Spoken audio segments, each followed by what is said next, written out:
People have been making their mark here at Formby for thousands of years. It's famous for footprints left here during the Mesolithic and Neolithic ages. But now, human prints on this especially dynamic shore are being overwhelmed by the Earth's natural forces. What challenges do you face with a changing coastline? The biggest issue for us here at Formby is coastal squeeze.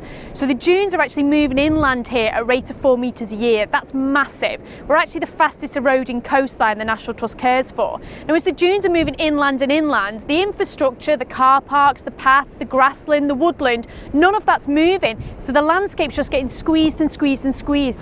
In managing this shoreline, how important is it to work with partners?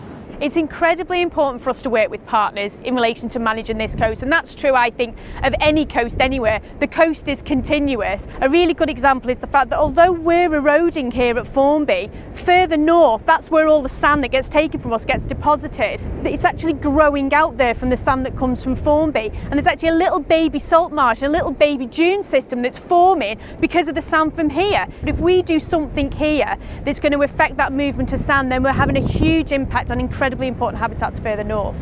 Have there been any dramatic events here at Formby that have increased your concern for the shore?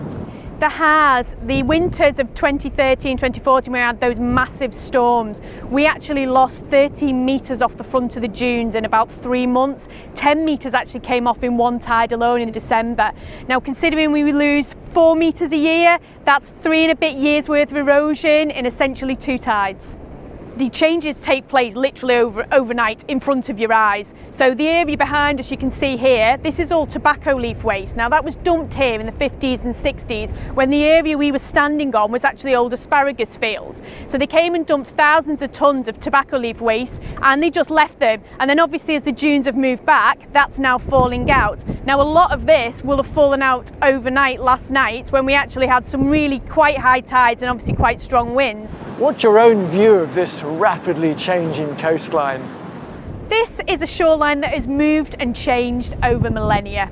Up until 1905, we were actually growing out here, and then we switched to an eroding cycle and we're coming in again. And we know there's footprints on this beach that were left here between 7,500 and 5,000 years ago when this whole area was a coastal lagoon and the sea was miles and miles away. We also know at one point that the sea came a good sort of 10 or so miles inland from where we are here. So it's all part of a natural cycle of sort of erosion and accretion that's happened over millennia. So it's good, it's nature, she's just shown us what she can do.